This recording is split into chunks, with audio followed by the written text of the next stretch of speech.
Hello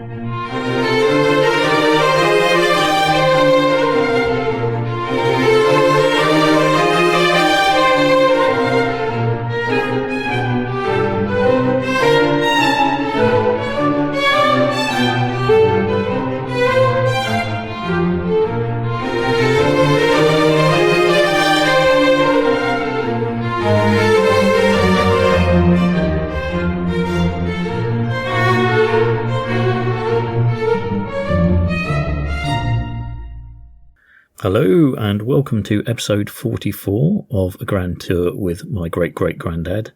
My name is Ed Hill. So thanks for listening in again if you are.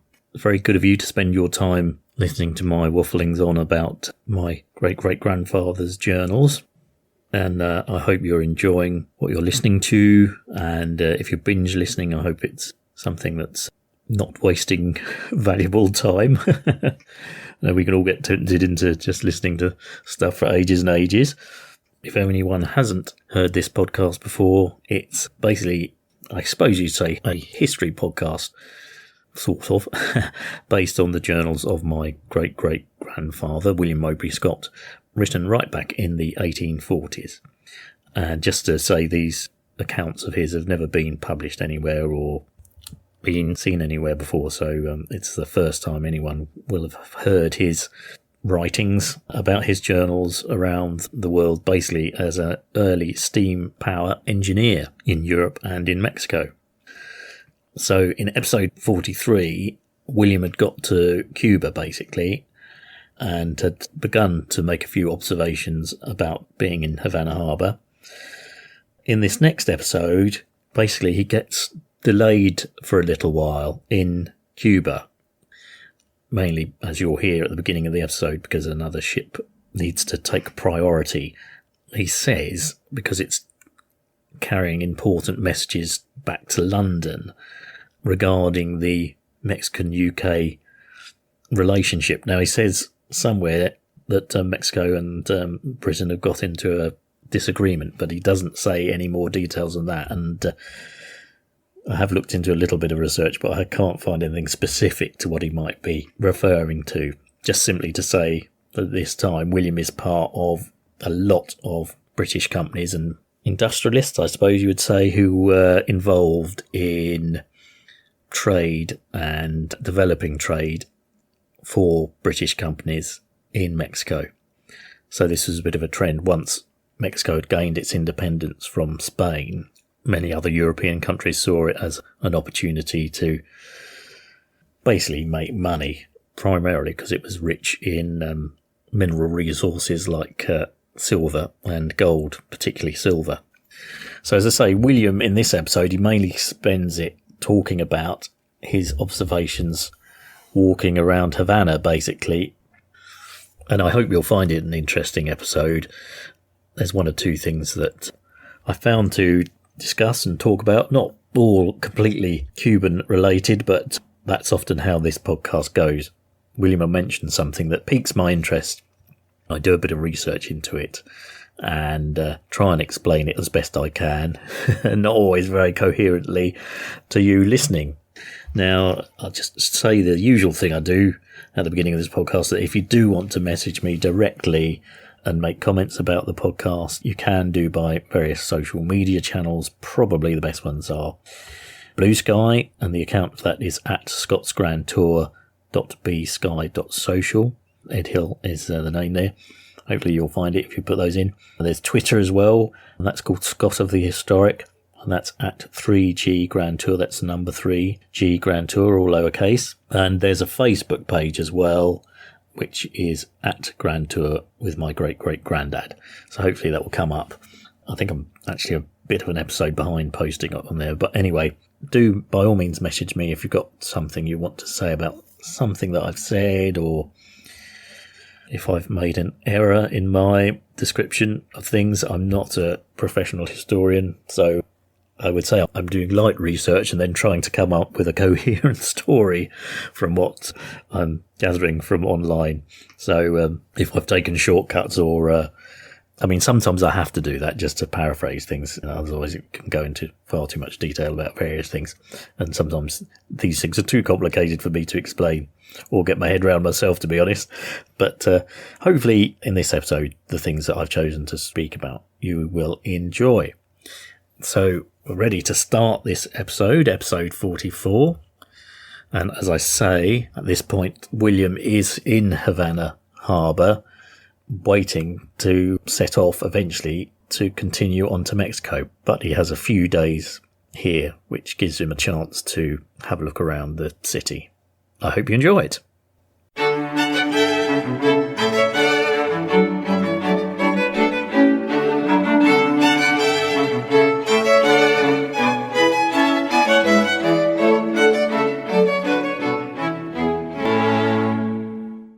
November 6th. At 5 a.m, the Royal Mail steamer Thames, Captain Haste, brought up alongside of us, from Tampico and Vera Cruz and bound for England. Went on board after breakfast to learn news which was not of the most favourable kind, as it appears John Bull and Senior Mexicana have got into a wrangling. We had got alongside at the wharf for the purpose of coaling, but in consequence of the Thames being charged with the important dispatches to the British government, we were obliged to haul off to allow her to take in coal and proceed on the homeward passage as quickly as possible, so that instead of 2 days here, it is more than probable that we shall have to stop for all 5, thus adding another delay to our already long voyage. But I suppose it's no use recording any dissatisfaction about the matter. I may as well keep quiet and submit with good grace. I have had the honour of dining today in the company of the captain of the American ship of war Falmouth, 2 of his lieutenants, a surgeon and a midshipman, all very gentlemanly men, and excellent company, but with the exception of the doctor, disciples of the total abstinence system. They appeared rather surprised at seeing the engines of the Clyde. I guess the Yankees haven't cut their eye teeth yet in manufacturing marine engines, though they boast pretty largely upon that subject. There are no less than 10 steamboats at present in this harbour, whose engines have been made in the United States, and they are the most wretched things imaginable.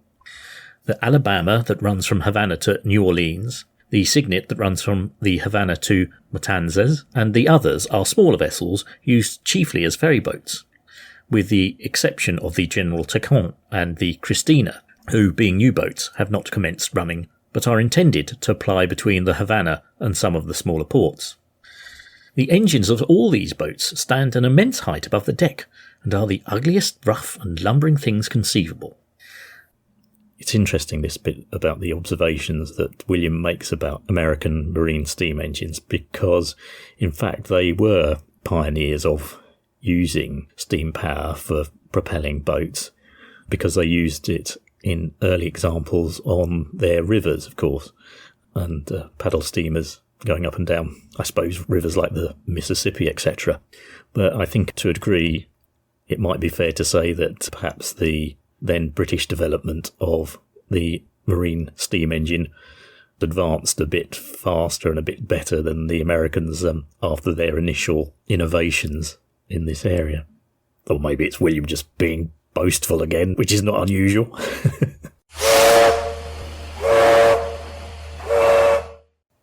11 p.m. I do not think it possible that there can be a happier animal in existence than a British Jack Tar when in port with a reasonable allowance of grog and a fiddle. At any rate, ours this evening have been making the most of their short respite from labour, for dancing, singing, and harmless mirth has been the leading feature of the evening, and not only with us, but on board the Thames, and Romney also. A clear blue sky, and the sweet moon giving additional charms to the beautiful evening. An evening that is seen only in a tropical climate. The surface of the harbour is like a mirror, and at this moment it is covered with innumerable lights. These proceed from the fishing boats, as they put a lantern over the side, and the fish, rushing to the glare, fall an easy prey to the unerring spear of the fishermen. This is a plan much practised on the lakes of the United States and the Canadas, and to a stranger has a very pleasing and romantic effect. November 7th. Landed this morning at the village of Regla, on the opposite side of the bay. At this place is the arena for bullfights, a large circular building of wood. went over to the city by steamboat and dined at one of the American hotels. Afterwards went to the large square to hear the military band. The Captain General's Palace is on one side of this square, and in the centre is a statue of Ferdinand VII, and 4 fountains give coolness and ornament to the scene, coconut and palm trees being planted in different parts of it. Having met with 2 of my countrymen, who are resident here, walked with them to the Prado, outside the city. The streets at this hour, 6 o'clock, were almost impassable from the great numbers of the volantes, filled with well-dressed females taking the air. Volantes are the only sort of carriages used here. The body is something like that of a cabriolet. The wheels are of immense size and at a much greater distance from each other than is common in Europe. They are quite at the back of the vehicle, so that the whole weight rests on the horse. The drivers, who are all Negroes, ride on the horse and wear jackets highly decorated with silver lace and wear huge spurs made of the same material. Near the Prado is the new theatre built by General Tacon when Captain General of the island and called after him, Teatro Tacon. This is the largest theatre in the world, being considerably larger than either La Scala at Milan or San Carlo at Naples. Adjoining the theatre is an immensely large and splendid café, the property of an American. In fact, they are the principal business people here.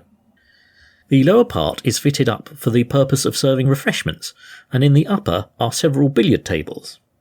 Went back into the city and promenaded a great many streets, and the Royal Square, where the music was again playing, and finally went on board the Clyde at 10 o'clock. November 8th. Went on shore this day at the Morro side of the harbour, and having ascended a lofty hill, had a most beautiful view of the country, the fortifications and the sea. Afterwards crossed over to the Alabama, an American steamer, and from thence to the city, and then along a handsome esplanade ornamented with trees and fountains to the Puebla fort. I next visited the cathedral, which, though not possessing great beauty externally, is very rich in the interior, and contains some good pictures. But the principal object of my attention was the tomb of Columbus. In front of it is a fine marble statue of that celebrated man. The inhabitants of Havana are proud of their city containing his ashes, and are very anxious to point out his tomb to strangers. Indeed, as I was entering, a gentleman, seeing me a stranger, went round with me, pointing out everything that he thought worthy of my notice, and treated me with the greatest civility. I know not whether he would have done so had he been aware that I was a heretic, for I took care to speak nothing but Italian, which he understood, so that he probably took me for a native of that country. I have seen a great many of the ladies today. The young ones are decidedly handsome, but at 25 they begin to fade, and at 30 they are fat and shapeless old women, and then to see them sitting with a cigar eternally smouldering in their mouths is disgusting. There has been a considerable quantity of rainfall today, and the streets are a perfect slough, up to the ankles in mud. William there is ever displaying his sensitive nature when it comes to describing ladies in the places that he visits. I don't think it's the first time where he's said something about how their looks fade and they become disgusting old women. I don't think he's going to win any prizes for women's liberation, given his attitude. So this seems a good point to stop here and talk about a few of the other things that William has been discussing in this section. The first thing that caught my eye was him talking about being on the USS Falmouth with all these American naval men who generally don't drink. I don't think that was exactly William's style, as he definitely seems to have enjoyed a good drop of the old liquor from time to time, particularly brandy and water, which was his favourite tipple. I don't know what the tradition in the American Navy was, because obviously we talked about grog in the last episode, which was an actual daily ration of rum and water that was given to British sailors every day when they were in service. I suppose if anything similar like that happened in the American Navy, I suppose the officers in this particular case would have refrained from getting their daily ration, or whether on American ships they just didn't have anything like that. I don't know. They weren't fond of the old sauce, as we say here in the UK. They were more sober gentlemen. Hooray! Anyway, I'll just briefly talk about the USS Falmouth. It was quite a well-known ship in what they call the American Home Squadron, which was at this time a fleet of ships that patrolled, obviously, the American coast and into the Atlantic and around the Caribbean, also intercepting ships involved in the slave trade, a bit like some of the British ships that we mentioned before. And just a few years later, from this date, it was also involved in quite a few actions involved in the Mexican-American War, which happens while William is actually spending his time in Mexico. But of that, there'll be extensive accounts of much later. One little addendum that I noticed about the USS Falmouth, at this time it's very likely that a member of the crew would have been someone who later became quite famous as a landscape and portrait painter in America. And this was an artist called Lars Gustav Schellstadt. I think I said that right. And he was basically, he was originally born in Sweden, but then he eventually ended up living in America. But when he was very young, his father died and he ended up going to sea as a cabin boy. And a little bit later, one of the ships that he ended up on was the USS Falmouth. And he wrote a book about his time on ships and then becoming an artist, which is called Forecastle to Academy. But he became quite a well-known artist in America. It's said that he developed his artistic talent by doing scrimshaw, which is that thing that sailors used to do where they used to etch sort of pictures and paintings into things like whalebone. Anyway, that's where it said that his artistic talent originated from, but later he became a distinguished painter. In fact, he painted the portraits of two American presidents, Cleveland and Fillmore. He also painted many distinguished American businessmen at that time as well, such as William Fargo, you know, the originator of the Fargo Transport Company and Delivery Company. And he's also a founder of the Buffalo Fine Arts Academy, which is in New York, which is now a museum there. So, as I say, he became this very, very distinguished artist a bit later on in life. But at this time, looking at the dates, he may well have been a crew member when William was on board having his soiree with the officers of the ship. Moving on, William talks of there can be no happier person in the world than a British Jack Tar with a fiddle and a ration of rum or hooch import. I did have an idea of where this term Jack Tar comes from because it's something I'd sort of heard out before, but I just thought I'd get a bit of a clearer definition than the slightly fuzzy one in my head. But obviously the term Jack was thought to be a general term colloquially for just anybody, really. So that's the Jack part of calling someone Jack Tar. It's just kind of any Tom, Dick or Harry is another way you could sort of say it. But yeah, the term Jack is generally thought to be an overall term for a person, a male person, I suppose. But the word tar, obviously, and this is where I thought the origins of it were, sailors in those days had to use tar a lot in their time on board ship. It was either used to keep the ropes waterproof and put on cloths to create tarpaulins. So the whole use of tar was also used to seal the joints in the timbers in the hulls of the ships as well. So tar was very widely used by sailors of that time. And it's also then perhaps a bit more focused on the fact that sailors wore tarpaulin clothes, you know, clothes that had been waterproofed by tar, called tarpaulins. And so the two sort of go hand in hand. It goes back a long way. In fact, the word tarpaulin to refer to a sailor goes back as far as 1660, where it's mentioned in a poem.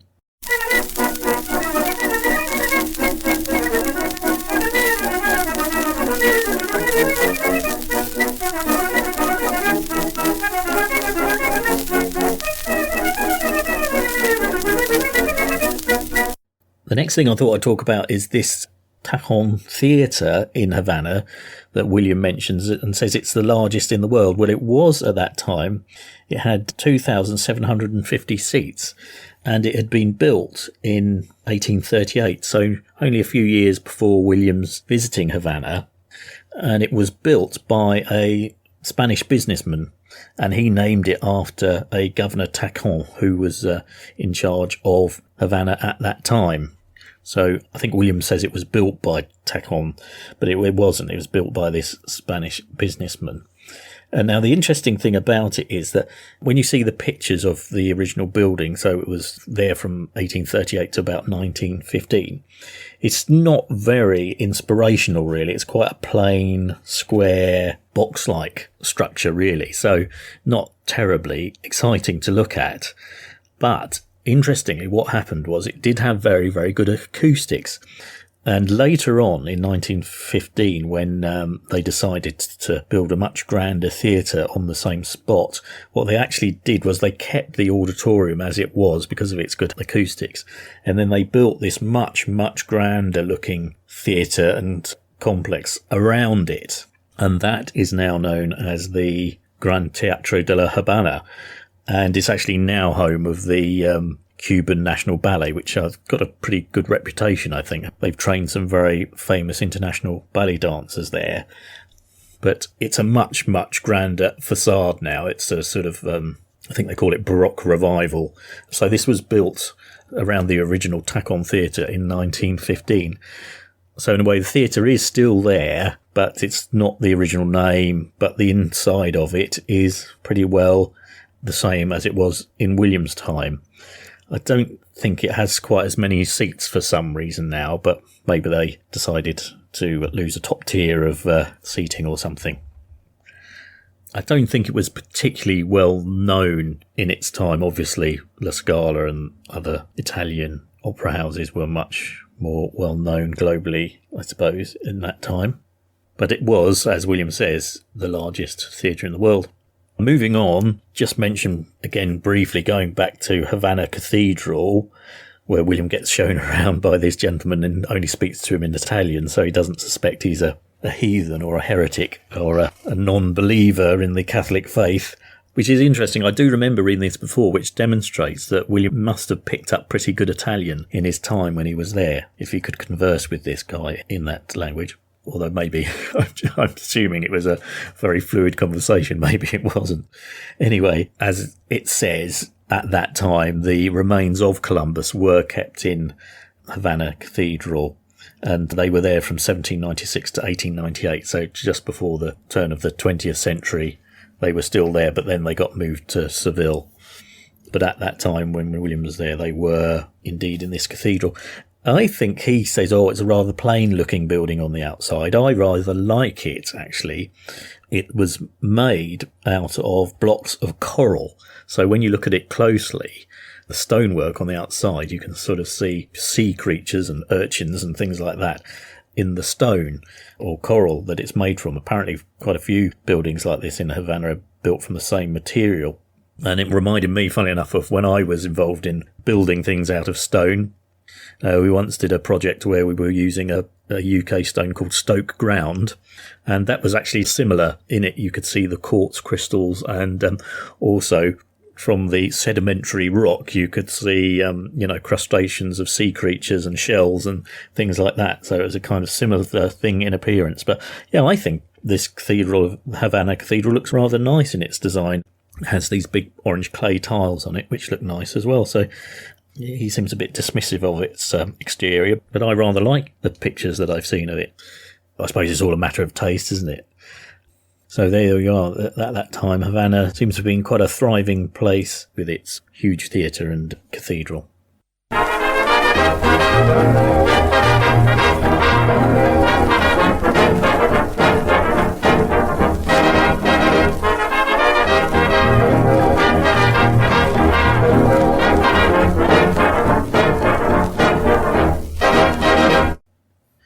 November 9th.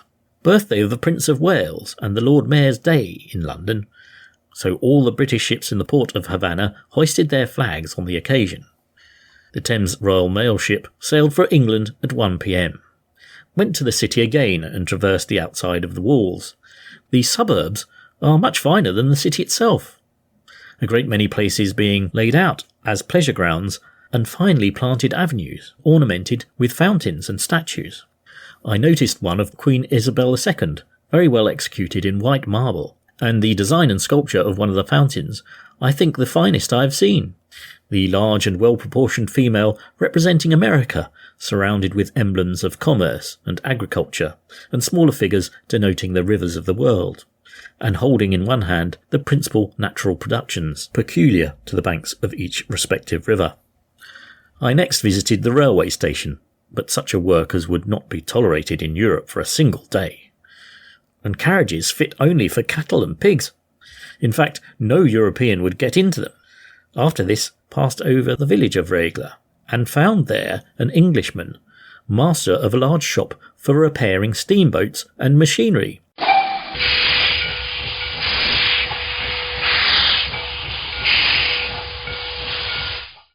Having spent a few hours very comfortably with him, I passed over the ship, having taken, I expect, leave of the city of Havana for the present. November 10th. Left our moorings this morning at 6:15 a.m. and passed the Morro Fort at 7. A fine sunny morning, and the view of the city and neighbouring villages exceedingly beautiful. We are now at 11 a.m, running along the land at a distance of 2 miles, so that we have an excellent view of the shore, and by the aid of a glass, a considerable distance into the interior. I can see great numbers of sugar estates along the coast, the ground appearing thickly inhabited and in a fine state of cultivation. Vast numbers of flying fish sporting around us in all directions today, but I will now endeavour to give a few general and historical facts I have been able to collect respecting the island of Cuba. It was discovered by Columbus in 1492. In 1511, Don Diego Velázquez sailed from Santo Domingo with 4 vessels and about 300 men for the conquest of the island. He landed on the 25th of July near the Bay of St. Jago, to which he gave the name it still bears. The natives, commanded by the cacique chief Hatuey. So Hatuey was the tribal chief of the, I think you say, Taino people, who were the indigenous people of the island when the Spanish first landed there. The natives were commanded by the cacique tribal chief Hatuey, who had fled from San Domingo, his native country, on account of the cruelties of the Spaniards. In vain he endeavoured to oppose the progress of the invaders. The noise of the firearms was sufficient to disperse the poor Indians. Hatuey was taken prisoner and condemned to be burnt alive, the sentence being executed after he had refused to be baptized. This diabolical act filled all the other caciques with terror, and they hastened to pay homage to Velázquez, who met with no more opposition. In fact, the conquest of Cuba did not cost the Spaniards a single man. The conquerors, however, not finding the mines sufficiently rich to induce them to work them, gradually exterminated the natives, whom they could not employ. After the conquest of Cuba, more than 2 centuries elapsed without the occurrence of any memorable incident. In 1741, the English Admiral Edward Vernon sailed in July from Jamaica and entered the Bay of Guantanamo, which he named Cumberland. He landed his troops 20 miles up the river, where they remained in perfect inaction until November, when they went back to Jamaica. Notwithstanding the disastrous termination of this expedition, the English government did not relinquish the idea of taking possession of Cuba. In 1762 they sent from England a formidable expedition, which after its junction with the naval force that had already been serving in the West Indies, consisted of 19 ships of the line, 18 small vessels of war, and 150 transports, which conveyed 12,000 troops. The whole of the fleet appeared off Havana on June 6th. 4,000 more troops went to North America in July to reinforce them. But the Spaniards used every effort to defend the city. The English were several times repelled, but at last the Spaniards surrendered on August 13th. The booty obtained by the English was great, about $3 million in specie. So that's just another word for coins. And a large quantity of goods fell into their hands, besides a great quantity of munitions of war. 9 ships of the line and 4 frigates. In 1763, the conquerors, notwithstanding the high opinion they had of the importance of Cuba, restored it to Spain in exchange for the Floridas. I'm just going to stop reading here to say a few things about this section of the journals that William's written about. First of all, I just thought I'd mention that he says it was a celebration in the harbour with all the ships showing their flags of the Prince of Wales's birthday. Well, of course, this is very, very early on in Queen Victoria's rule as Queen, and so the Prince of Wales would have been Edward Albert, who eventually became, of course, Edward VII. But he was probably only about 1 year old when this celebration was taking place. So it really does demonstrate how early on this was in the Victoria era that we're talking about. In fact, Edward, or Albert, or Bertie as he became known in the family, was actually their second eldest child. That they'd had a daughter before that called Victoria, but obviously with the male succession thing going on, Bertie was destined to eventually become king. It did take another, I think, 60 years because Queen Victoria didn't die until 1901. But there are some interesting things actually about Edward VII, mainly because after Prince Albert died, Queen Victoria pretty well withdrew from public life, and the role of being the face of the monarchy really then went to Edward VII, or the Prince of Wales.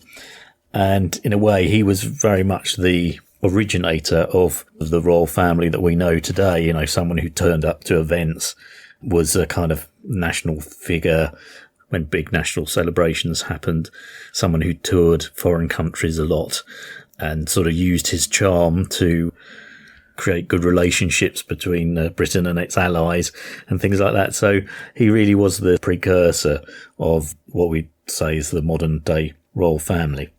I just thought I'd quickly mention as well, William mentions a statue of Queen Isabella here. This would have been Queen Isabella II of Spain. And interestingly, she had quite a long rule in the Spanish royal family at that time. And in a way, she does look quite similar to Queen Victoria. So I sort of say, in a way, she was a sort of similar figure to Queen Victoria. And I think it said she was the only female Spanish monarch, even up until now, I think, to officially be, I think they call it Queen Regnata or Regina. I have to get the proper Latin term for it. But anyway, Queen Regnant. Queen Regnant. Which meant as a female queen, she had just as much authority and position as a male monarch would have had, because that was bestowed upon her by her father. Her end wasn't as happy as Queen Victoria's, as she got deposed in the end and ended up in France in exile. But anyway, if you want to see a sort of Spanish version of Queen Victoria, I would say Queen Isabella is a good match.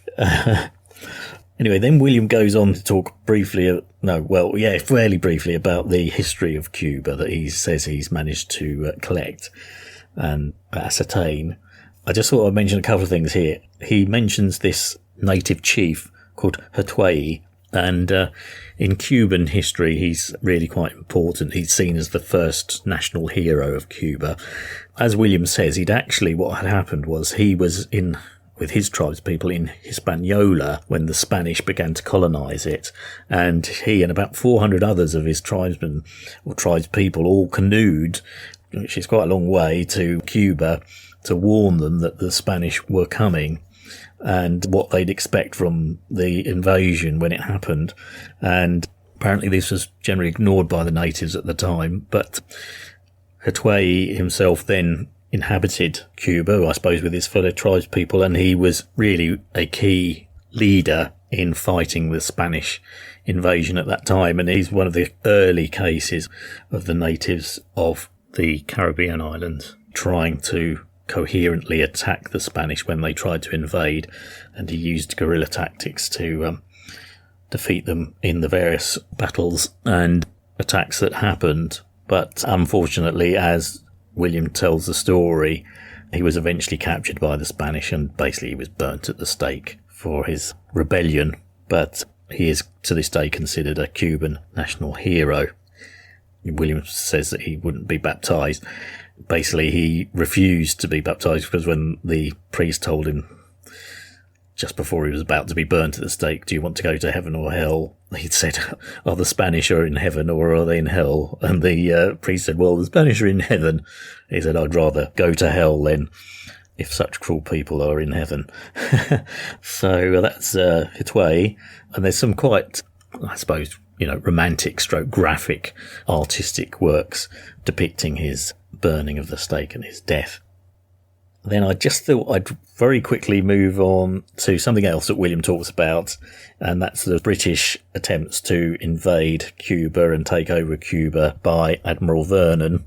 who we did actually talk about in the previous episode, again, when we were talking about grog, because he wore a uniform that was made of a material called grog, and so that's why the drink is named after him. But he was the sort of head of the Admiralty in the Caribbean at the time.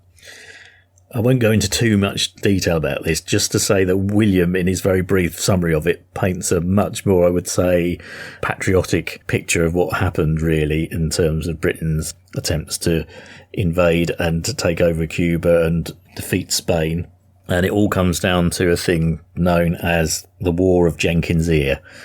It is very complicated, so I won't go into too much detail. Basically, there was a captain of a ship who was boarded by Spanish officials, stroke pirates, stroke Coast Guard people, who claimed that his ear was cut off by the Spanish and all his goods on the ship were taken away by them. Basically, this is all part of the huge rivalry that was building up between Spain and Britain over time about trade. Spanish Empire was still very, very big, still very, very rich, still lots of ships with gold and silver were coming to Europe from the Americas, and the Spanish were mainly in control of that, and they were mainly in control of the trade routes as well, and they had the right to board British ships. Actually, years later, after this happened, this account that Robert Jenkins gave of his ear being chopped off was used as evidence in Parliament. He presented it in some Parliament. So they chopped my ear off. And, and this was all part of the scheme amongst British parliamentarians to whip up anti-Spanish feeling and force Robert Walpole, who was the Prime Minister at the time, to take a more robust attitude and policy towards Spain, and essentially build up this thing into what became the War of Jenkins' Ear. But actually, when William describes it, he said, the British got a lot of coin out of it and all this sort of stuff. It wasn't actually a very successful campaign at all. Essentially, you'd say the War of Jenkins' Ear was a failure because Britain didn't manage to capture any Spanish land or anything like that after the various attacks. The only real notable success about it was when they captured the port of Portobello, which of course now is famous in Britain for the Portobello area of West London, where the market is held, and various other things. If you look around bits of the UK, streets and things are named after Portobello. That was after this victory that Edward Vernon had during the Jenkins' Ear War. And also, as a result of that victory, the song Rule Britannia, Britannia Rules the Waves, was composed to celebrate Admiral Vernon's victory at Portobello. So that is indeed still very much with us today as a national patriotic song. Rule Britannia, Britannia rule the waves. Britons never, never, never shall be slaves.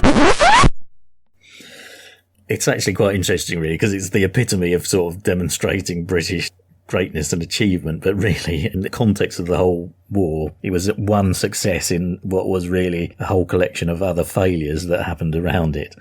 And just as a weird sort of addendum to this, as part of the Jenkins War, a British commander called Anson was commanded to send a party round to the Caribbean and then to South America and sail right round Cape Horn, and also attacked the other, or we'd say western coast of South America to anger the Spanish and again successfully defeat them in naval battles. Again, this was another complete and utter failure, really. The expedition left Britain, sailed to the south. Half the ships were lost as they went round Cape Horn.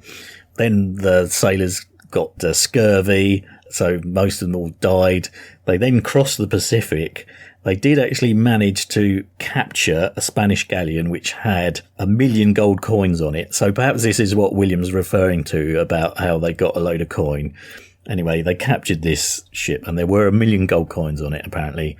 And then on the last remaining ship, they sailed back via China all the way back round the Cape of Good Hope and up the Atlantic to get back to the UK. So they circumnavigated the world going from east to west. And Admiral Anson, of course, was hailed as a great hero when he got back, and was extremely rich, of course, as well, by getting all this Spanish gold. But again, really, whether you'd actually say it was a successful voyage or not is sort of questionable, because he went out with 6 ships and came back with 1. And I think He started off with 1,200 men and only just under 200 actually made it back to the UK. So I don't think you'd call that a success. But there we are. It's all about spinning things in a positive way, isn't it? And using propaganda to demonstrate victories are much more successful than they actually were. It seems to me a lot of Britain's so-called greatest moments in the 18th century in battle were always sort of tinged with a success and failure. And also this whole Jenkins Ear thing, they then say this also then led to the American War of Independence because of Britain's failures in it. The colonists in America felt rather undervalued and not very well supported by Britain at the time as well, which led to their disgruntlement at being the colonial outlier of the British Empire and not treated very well. But there we are. William's very, I would say, positive summary of the War of Jenkins Ear, in which it seemed the British came out much better than in reality I think they actually did.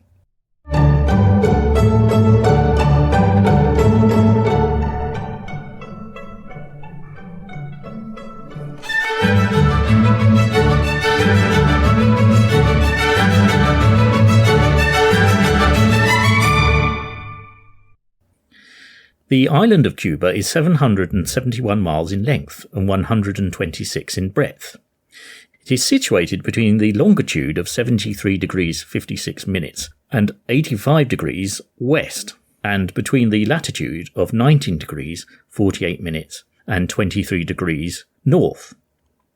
It lies 14 leagues west from Cape Nicholas in the island of San Domingo, 34 south from Point Morant in Jamaica, 27 east from Cape Cartouche, and 37 south from Cape Florida. The Gulf of Mexico, which is nearly of circular form, of more than 250 leagues in circumference, is closed by the island of Cuba, with the exception of two narrow passages, the one to the south between Cape Cartouche and St. Antonio, and the other to the north between Ballena, Honda, and the Florida Shoals. Along the coast of Cuba are many keys and small islands which are included in the same government with the large island. The navigation of the coast is very unsafe on account of the rocks and shoals which encompass it, almost without interruption, and often extend 2 or 3 miles out to sea. The broken outline of this vast extent of coast, however, affords more than 50 ports and anchoring places, which are equally safe and easy to access. The most remarkable from a commercial point of view are those of Havana, Matanzas, Nuevitas, Gilara and Baracoa on the north, and St. Jago, Manzanillo, Trinidad, Jaguar and Batabano on the south side of the island. There is also another port between Manzanillo and Trinidad called Santa Cruz, which in February 1829 was declared a free port and is much frequented, furnishing great facilities for trading with Puerto Principe, the second city in Cuba in point of population. So Puerto Principe is now generally known as Camagüey, but it is the second largest city in Cuba. In fact, Puerto Principe is the only good harbour in its vicinity on this south side of the island, and the distance from it only 20 leagues. The harbours of Bahia, Honda, Nipe, Narajo and Guantanamo also deserve to be mentioned, as they are very spacious and have plenty of water for such large vessels as may be in want of a safe port. A ridge of mountains traverses the whole of the island of Cuba from east to west, dividing it into 2 parts. At the foot of these, the country opens into extensive savannas. A considerable number of small streams from these heights water the island on both sides. These streams abound in fish of various kinds and are said to bring down considerable quantities of gold. There are likewise many salt ponds which furnish abundance of fish and game. Also several springs of mineral water which have proved very useful for the cure of many diseases, the most remarkable of those of St. Diego, 40 leagues west of Havana. The island is also very rich in minerals, particularly in copper, iron and lodestone. In 1813 some persons endeavoured to work a mine which they found near the city of Trinidad, and from which they obtained good gold and silver. They were, however, obliged from want of funds to desist, and though it was highly probable that with a sufficient capital it could have been made profitable, for the same reason, together with the want of protection from the government, a very rich mine of coal, which was opened in 1816 near Baracuna, was abandoned. Marbles of various kinds, serpentine, chancel of excellent quality, so that's a sort of quartz basically. Quartz mineral, bitumen, etc. likewise are found on the island. In fact, the soil of Cuba is so productive that it yields 2 and even 3 crops of corn in a year. The fields during the whole year are covered with aromatic plants and trees in blossom. Furthermore, it never freezes, not even on the highest mountains. The coasts of the island are unhealthy, but that is not the case with the mountains. Many of the domestic animals of Europe have been introduced here, with a great number of swine and also bees raised. Lately the breeding of mules has been carried out to a great extent. Birds are numerous in the forests. Among them is the canary bird, the linnet, the nightingale, the cardinal crossbeak and the bunting, etc. The vegetable kingdom of Cuba is extremely rich. Here are to be found the mahogany tree, the cedar, lignum vitae, various kinds of ebony, besides numerous woods suitable for building houses, ships, etc. Also palm trees, among which the Palma reale is remarkable for the utility of every part to man and various animals. Also sarsaparilla and many other plants useful in medicine. Furthermore, the chestnut, the pineapple, the custard apple, the medlar, the plantain, and various kinds of melons. Among the agricultural plants, maize is the most important. Rice, beans, peas, garbanzos, that's another word for chickpeas, are also cultivated. However, the true riches of the country consists in its great articles of export: sugar, coffee, tobacco, cigars, wax, cocoa, molasses, rum, and maize, etc. Population of Cuba in 1827, 704,487, of which 311,051 were whites and 393,436 were blacks and coloured people. Okay, this is the last section of this bit of the journals I'm going to talk about. I just thought I'd discuss 3 things. The first is, you may have heard William mention Guantanamo Bay when he was talking about the various good harbours that can be found on that coastal part of the island of Cuba. And of course, we now generally associate Guantanamo Bay with obviously the aftermath of 9/11 and the Iraq War and terrorists being detained there by America. But just to clarify, in case you didn't know, because I have to admit this was why my interest was sparked in looking this up, what the relationship between Guantanamo Bay is in Cuba and the United States. And basically it's a situation that's a little bit like we have with the Spanish and the Rock of Gibraltar. It's still UK territory, although it's really part of Spain. And Guantanamo Bay is a sort of similar situation in Cuba with the USA. Very briefly, historically what happened was, in the 1890s, very late, just before the turn of the century, America went to war with Spain, basically. And of course, Cuba at that time was a Spanish territory. And there was a bit of a Cuban movement for independence to fight against the Spanish. So the Americans assisted the Cubans in doing that. But it was also part of the wider Spanish-USA war, which essentially saw America acquire a lot of former Spanish territory, both in the Caribbean and in the Pacific, becoming quite an empire themselves, which they'd always said they were against when they declared their independence against Britain. But anyway, enough of the hypocrisy of American foreign policy. What happened with Guantanamo Bay was the Americans said to the Cubans, after helping them defeat the Spanish in their War of Independence, look, we need a station where our navy can moor up, and also we need a coaling station where we can restock our ships with coal. And I'll tell you what, why don't you sign this deal where we get Guantanamo Bay?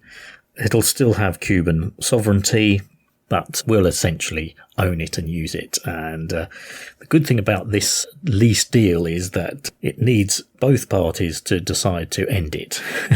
So essentially the Americans guaranteed themselves this chunk of Cuba forever, really, because even though since the communist revolution in Cuba, obviously after that they wanted the Americans out, but if the Americans don't agree to giving way, then basically they're never going to give up having this little bit of Cuba. And basically it's 45 square miles of Cuban coastline. It actually is a very good natural harbour. No wonder the Americans chose it. You can see why it was useful for a navy at that time. And this deal was signed in 1903, and the Cubans agreed to it, I suppose partly because the Americans had helped them in their defeat of the Spanish, and maybe they felt obliged to at the time. But obviously it's been a bone of contention ever since. And I think it was originally agreed that the USA would pay Cuba $2,000 worth of gold coin to lease the harbour off them. So they continued to supposedly pay this money to Cuba, but Cuba never cashes the cheque. And then, of course, it's provided a useful port and naval port for America down the century, really, through the First and Second World Wars. But, of course, after the Cuban Revolution of 1959, the Cubans under Fidel Castro were very unhappy that this essentially Cuban piece of land was still under American control, and is to this day, with more than 8,000 US military and a McDonald's, KFC and a Starbucks. Of course, in much more recent years, it's been synonymous with the imprisonment of what were considered Al-Qaeda terrorists or combatants. It's all a bit vague, really, and all a bit dodgy in terms of the legal status of these people, but they were imprisoned there without trial, I think, for a long, long time. And I think there's still 15 detainees there who've actually never been tried. Some have been released slowly over the years, but it's obviously got quite a bad reputation, really. I think mainly because of the sort of legal status of the people who are imprisoned there. They weren't necessarily tried, they were just put there. And of course now I think Donald Trump is talking about using it to detain immigrants, but I think really, the worst kind of immigrants, he would say, drug dealers and things like that from the USA. So I think we're still going to find out what the future of Guantanamo Bay will be. But of course, in William's time, none of this had happened yet. So to him, it was just another useful port on the eastern coast of Cuba. I mean, it's on the point at the east end of it. It's a narrow island, Cuba, running from east to west. So it's on the eastern bit. The next thing I thought I'd just mention briefly is the Palma Reale, or royal palm, that William talks about.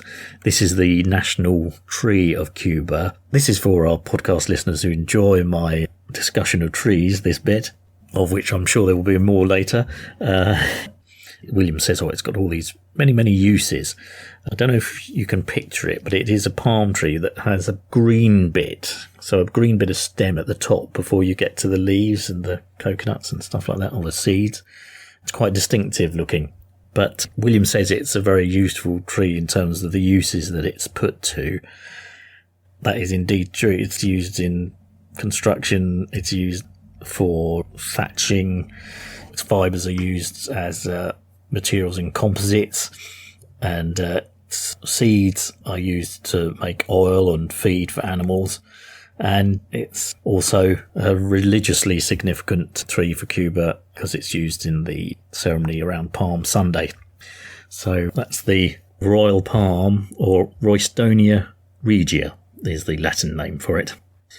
And the last thing I thought I'd mention is William talks about the exports of Cuba. And of course he mentions cigars, of which he enjoys them, I know, because he talks several times about smoking a cigar during his travels. Whether it was a Cuban cigar, I don't know. I hope he managed to have a chance to smoke one while he was there. Of course, Cuban cigars are still very, very famous. They, to this day, make up a quarter of the exports of the country. I think in something like 2017, Cuba exported $445 million worth of cigars. Because there's this big trade issue with importing cigars from Cuba into the USA. It's not really allowed. So various competitor countries like the Dominican Republic have built up their cigar industries to sell cigars to the USA. But of course, if you see in films sometimes, someone will get hold of some Cuban cigars in an American movie. And of course, it's a big deal because it's illegal to export them to the USA from Cuba, or import them from Cuba. But these days, all the Cuban cigar companies, although they're different brand names, they're basically run under a kind of nationalised company, really. and they very much play on being handmade or hand-rolled by the people who make them. And interestingly, I just saw a picture where this is actually on the Canadian border with America. There's a sign, this picture, it showed this in neon lights, ATM and Cuban cigars, so people could nip over to Canada to get their Cuban cigars because they can't get them in the USA. Of course, famously, you see many pictures of Fidel Castro puffing away on one. I can't exactly say that I'm a fan of cigars. I have tried to smoke them down the years, and my cigar consumption has amounted to about one every 10 years. So, can't say they particularly appeal to me. My dad actually was a big cigar smoker. He would quite often have a packet of King Edwards, which I don't think they come from. I don't know where they come from. Not from potatoes. Lovingly wrapped from the skins of King Edward potatoes. The King Edward cigar smells like chips. No. I'll have to look out where King Edward cigars come from. They're probably from the Caribbean as well somewhere. King Edward cigars are made in Florida. My dad enjoyed his cigars, so I did grow up very much around cigar smoke, but the joy of tuffing on one, as we would say, has never managed to appeal very much to me, despite efforts to try it.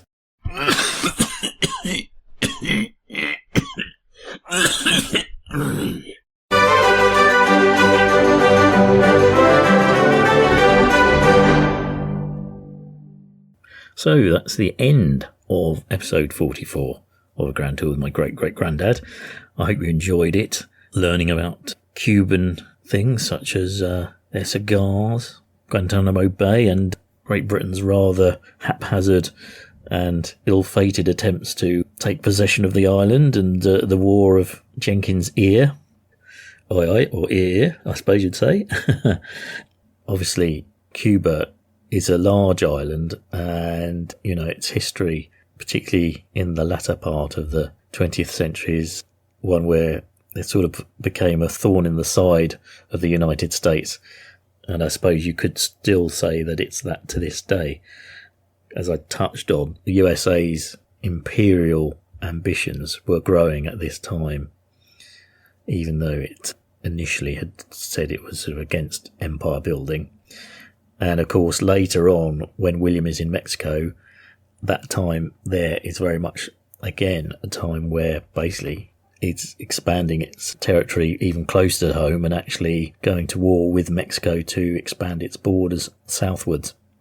So the next episode is going to be a very interesting one because it's a significant moment.